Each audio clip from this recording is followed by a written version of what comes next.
In London, there is a man who screams when the church bells ring.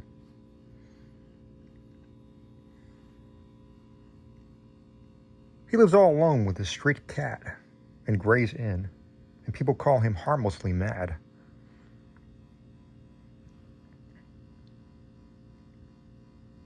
His room is full of books of the tamest and most puerile kind.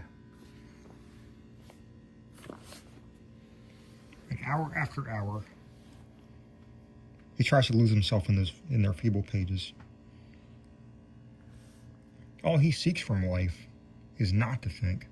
For some reason, thought is very horrible to him, and anything which stirs imagination he flees as a plague.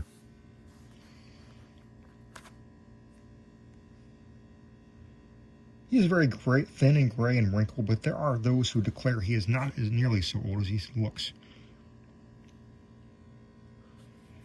Fear has its grisly claws upon him, and a sound will make him start with staring eyes and sweat-beaded forehead. Friends and companions he shuns, and for he wishes to answer no questions. Those who once knew him as a scholar and aesthete say it is very pitiful to see him now. He dropped them all years ago, and no one feels sure whether he left the country or merely sank from sight in some hidden byway. It is now a decade now since he moved into Gray's Inn, and of where he had been he would say nothing till the night young Williams brought the Necronomicon. Williams was a dreamer and only 23, and when he moved into the ancient house, he felt a strangeness and a breath of cosmic wind about the gray, wizened man in the next room. He forced his friendship where old friends dared not force theirs, and marveled at the fright that sat upon this gaunt, haggard watcher and listener. For that the man always watched and listened, no one could doubt. He watched and listened with a mind more than his eyes and ears, and strove every moment to drown something in his ceaseless poring over gay, insipid novels. And when the church bells rang, he would stop, and his ears would scream, and the gray cat that dwelt with him would howl in unison till the last peal died reverberantly away.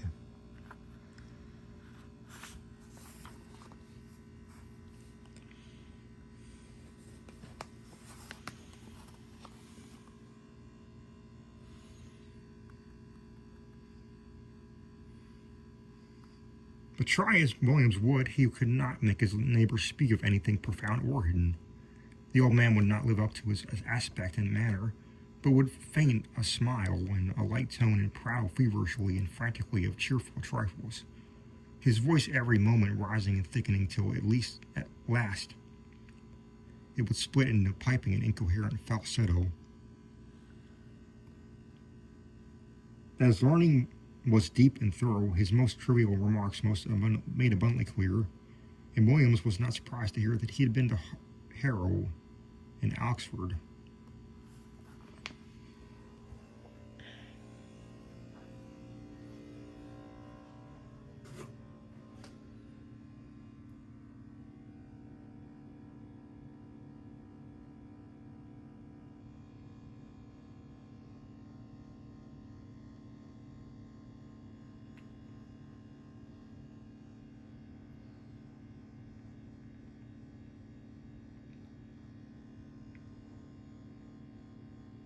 Later, it was developed that he was none other than Lord Northam, of whose ancient hereditary castle on the Yorkshire coast so many odd things were told.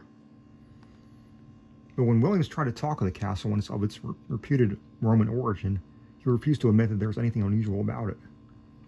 He even tittered shrilly when the subject of the supposed undercrypts, home with the solid crag that frowns on the North Sea, was brought up.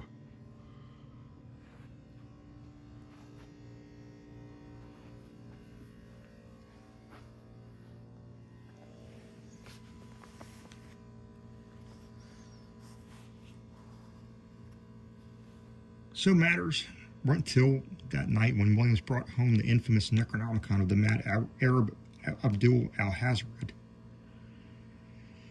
He had known of the dreaded volume since his 16th year, and when his dawning love of the bazaar had led him to ask queer questions of a bent old bookseller in Chandos Street, and he had always wondered why men paled when they spoke of it.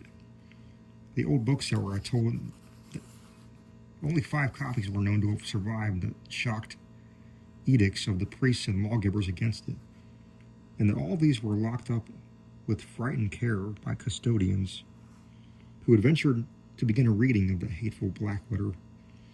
But now at last he had not only found an accessible copy, but had made it his own at a ludicrously low figure. It was at a Jew shop in the squalid precincts of Clare Street, where he'd often bought strange things before, and he almost fancied the gnarled old Levite smiled amidst tangles of beard as the great discovery was made. The bulky leather cover with the brass clasp had been so prominently visible, and the price was so absurdly slight. The one glimpse he had of the title was enough to send him into transports, and some of the diagrams set in the vague Latin text excited the tensest and most disquieting recollections in his brain.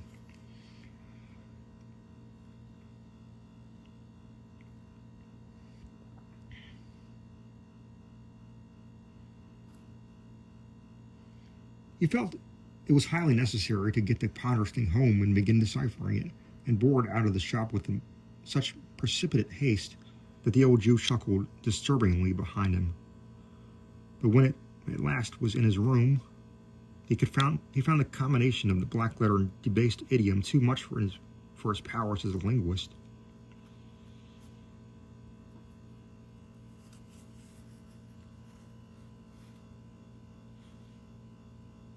And reluctantly called on a strange fright and frightened for help with the twisted medieval Latin. Lord Northam was simpering inanities to a street cat, and started violently when the young man entered. Then he saw the volume and shuddered wildly, and fainted altogether when Williams uttered the title. It was when he gained his senses that he told a story. Told his fantastic figment of madness and frantic whispers, lest his friend be not quick to burn the accursed book and give wide scattering to his ashes. There must, Lord Northam whispered, have been something wrong at the start, but it never would have come to a head had he not explored too far. It was the 19th Baron of a line whose beginnings went uncomfortably far into the past. Unbelievably far, if vague tradition could be heeded, for they were family tales of descent from pre-Saxon times, when a certain Cneius Gabinius Capito, military tribune of the 3rd Augustan Legion, then stationed at Lydum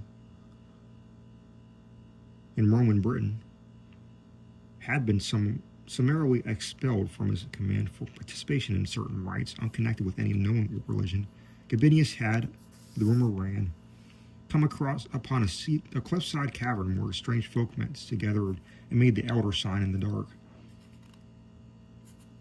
Strange folk with whom the Britons knew not save in fear, and who were the last to survive from a great land in the west that had sunk, leaving only the islands with the rafts and the circles and shrines of which Stonehenge was the greatest. There was no certainty, of course, in the legend that Gabinius had built an impregnable fortress over the forbidden cave and founded a line which Picts and Saxon, Dane and Norman were powerless to obliterate, or in the tacit assumption that from this line sprang the bold companion and lieutenant of the Black Prince whom Edward III created Baron of Northam. These things were not certain, yet they were often told, and in truth, the stonework of Northam Keep did look alarmingly like the masonry of Hadrian's Wall. As a child, Lord Northam had had peculiar dreams when sleeping in the older parts of the castle, and had acquired a constant habit of looking back through his memory for half-amorous scenes and patterns and impressions which formed no part of his waking experience. He became a dreamer who found in life tame and unsatisfying, a searcher for strange realms and relationships once familiar, yet lying nowhere in the visible regions of Earth. Filled with a feeling that our tangible world is only an atom in a fabric vast and ominous, and an unknown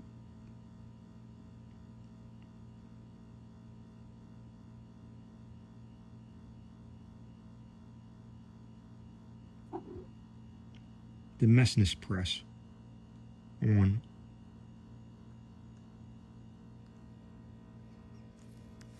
and permeate the sphere of the known in every port. Northam in youth and young manhood drained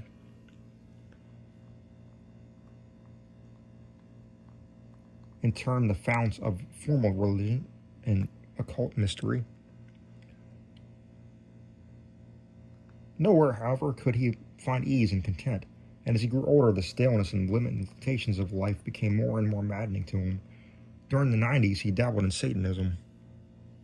At all times, he devoured avidly any doctrine or theory which seemed to promise escape from the close vistas of science and the dully unvarying laws of nature.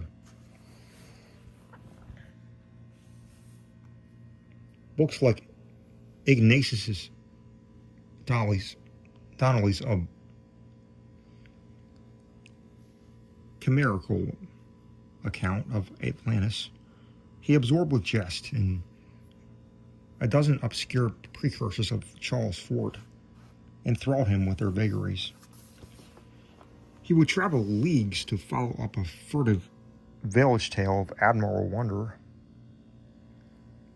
and once went to the Valley of Araby to seek a nameless city of faint report, which no man has ever beheld. There arose within him the tantalizing faith that somewhere an easy gate existed, which, if one found, would admit him freely to other outer deeps, whose echoes rattled so dimly at the back of his memory.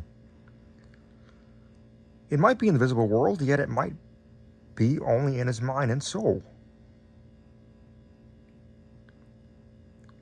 Perhaps he held within his own half-explored brain that cryptic link which would awaken him to elder and future lives and forgotten dimensions, which would bind him to the stars and to the infinities and eternities beyond them.